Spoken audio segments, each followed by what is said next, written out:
നിങ്ങളുടെ ക്രേവിങ്സ് നിങ്ങൾക്ക് എത്ര ശ്രമിച്ചിട്ട് നിങ്ങൾക്ക് കൺട്രോൾ ചെയ്യാൻ പറ്റുന്നില്ലേ? എപ്പോൾ നോക്കിയാൽ നിങ്ങൾക്ക് എന്തെങ്കിലുമൊക്കെ കഴിച്ചുകൊണ്ടിരിക്കണം.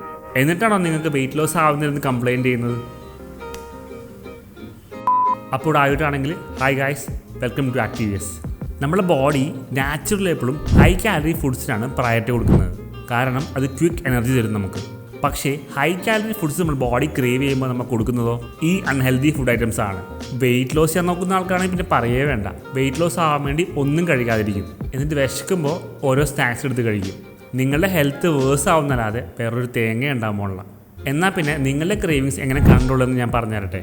നിങ്ങളുടെ ഡെയിലി ലൈഫ് സ്റ്റൈലിൽ ചെറിയ ഹാബിറ്റ്സ് മാറ്റിയാൽ മതി, റെഡിയാവും. Number 1, skipping meals or poor nutrition.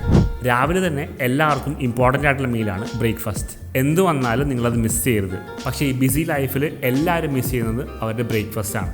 Breakfast കഴിക്കാതെ നിങ്ങൾക്ക് എന്താ സംഭവിക്കുന്നത്? ഓബ്വിയസ്ലി നിങ്ങൾക്ക് വിശക്കും. പക്ഷേ ആ ടൈമിൽ നിങ്ങൾക്ക് കഴിക്കാൻ വേണ്ടി അധികം ടൈം കാണത്തില്ല. അപ്പോൾ നിങ്ങൾ ഫാസ്റ്റ് ആയിട്ടുള്ള എന്തെങ്കിലും ഓൾട്ടർനേറ്റീവ്സ് നോക്കും. Chips, fast food, junk food എന്നൊക്കെ. തൽക്കാലത്തേക്ക് നിങ്ങൾക്ക് കുറച്ച് സമയം ലാഭിക്കാൻ പറ്റുമായിരിക്കും. പക്ഷേ അതിന് കൊടുക്കുന്ന വില നിങ്ങളുടെ ഹെൽത്താണ്. ഇങ്ങനെ നിങ്ങൾ കഴിക്കുന്നതിന് പകരം ഉച്ചവരെ ഫില്ലായിരിക്കുന്നു ബ്രേക്ക്ഫാസ്റ്റ്. രാവിലത്തിന് കഴിക്കുന്നതല്ലേ നല്ലത്. നിങ്ങളുടെ ഡയറ്റിനനുസരിച്ച് നല്ല ന്യൂട്രീഷ്യസ് ആയിട്ടുള്ള ബ്രേക്ക്ഫാസ്റ്റ് വെച്ച് നിങ്ങളുടെ ഡേ നിങ്ങൾക്ക് സ്റ്റാർട്ട് ചെയ്യാം എല്ലാ ദിവസവും. എന്നിട്ട് നിങ്ങൾക്ക് ക്രേവിങ്സ് പിന്നെയും തോന്നുവാണെങ്കിൽ ആ ടൈമിൽ കുറച്ച് വെള്ളം കുടിക്കാം. Number 2, reward snacks. ചിലർക്കുള്ള ശീലമാണ് എന്തെങ്കിലും നല്ലത് ചെയ്താലോ ഹാപ്പി ആയാലോ ഈവൻ സാഡ് ആയാൽ പോലും എൻ്റെ പേരിൽ ക്രേവിങ്സ് ഫുൾഫിൽ ചെയ്യും. നിങ്ങൾ പോലും അറിയാതെ ഇതൊരു ഹാബിറ്റായി മാറും. ഒന്ന് ആലോചിച്ച് നോക്കിയേ, ഈ വീക്ക് തന്നെ എത്ര പ്രാവശ്യം ചെയ്തതാണ് നിങ്ങളങ്ങനെ? അപ്പോൾ നിങ്ങളുടെ സ്നാക്കിങ് ആഴ്ചയിൽ 1-2 വട്ടം ആക്കുക. എന്നിട്ട് മെല്ലെ മെല്ലെ കുറച്ച് കൊണ്ടുപോകാം. പിന്നെ നിങ്ങൾക്ക് ക്രേവിങ്സ് വരുമ്പോഴത്തേക്ക് കുറച്ചുകൂടി ഹെൽത്തി ആയിട്ടുള്ള ഓപ്ഷൻ കഴിക്കാൻ ശ്രദ്ധിക്കുക. ഫോർ എക്സാമ്പിൾ, നിങ്ങൾക്കൊരു ബിരിയാണി കഴിക്കാൻ കൊതിയായെന്ന് വിചാരിക്കുക. അപ്പോൾ ആദ്യമേ തന്നെ നിങ്ങളൊരു സാലഡ് ഓർഡർ ചെയ്യുക. എന്നിട്ട് കുറച്ച് വെള്ളം കുടിക്കുക. അതിനുശേഷം ബിരിയാണി കഴിക്കുക. അപ്പോൾ നിങ്ങൾ ഓവർ ഈറ്റിംഗ് അവോയ്ഡ് ചെയ്യാവുന്നതാണ്. 3rd, emotional eating.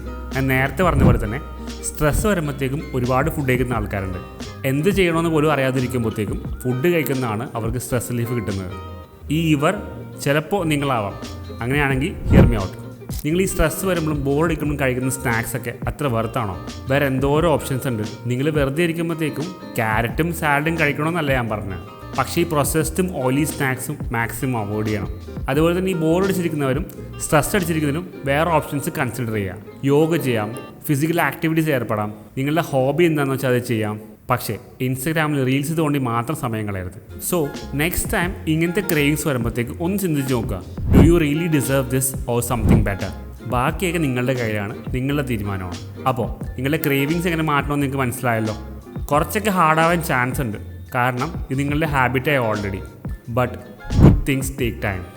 Slowly and gradually നിങ്ങൾ ചേഞ്ചസ് വരുത്തുക. നിങ്ങൾക്ക് ഉറപ്പായിട്ട് റിസൾട്ട് വരുന്നതായിരിക്കും. നിങ്ങളുടെ ഫിറ്റ്നസ്സും ലൈഫ് സ്റ്റൈലും ഇമ്പ്രൂവ് ആക്കാൻ കൂടെ തന്നെ ഞാൻ കാണും. ഡൗട്ട്സിന് താഴെ കമൻറ്റ് ചെയ്താൽ മതി. I will make A video for you. Bye guys.